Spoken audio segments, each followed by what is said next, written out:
La menthe religieuse fait partie du groupe des manthoptères, les bêtes qui ressemblent à des menthes. Elle s'appelle menthe religieuse parce que le nom qui lui a été donné, c'est Mantis religiosa, pour cette espèce qu'on trouve facilement, notamment en Provence.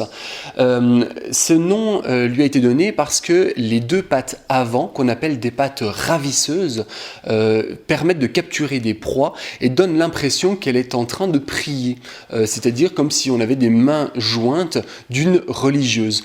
En provençal d'ailleurs, on l'appelle la prie-dieu.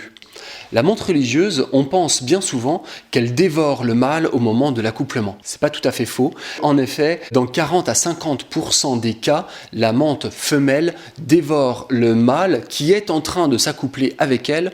Elle commence par lui dévorer la tête avant de lui dévorer le reste du corps. Alors pourquoi est-ce qu'elle fait une chose pareille ?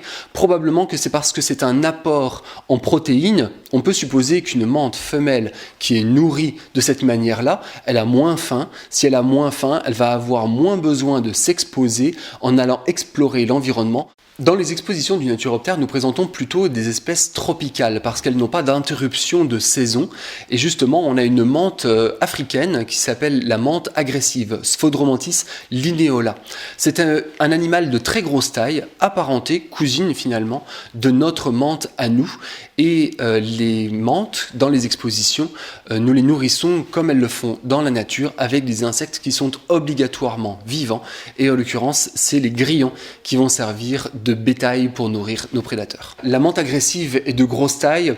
On peut dire qu'elle porte bien son nom quand même parce que, effectivement, quand on la titille un petit peu, elle n'a pas peur du tout d'un animal qui l'embêterait, y compris d'un humain. Donc elle n'hésite pas à mordre, à attaquer en plantant ses pattes pleines de griffes dans la peau de l'animal en espérant l'effrayer.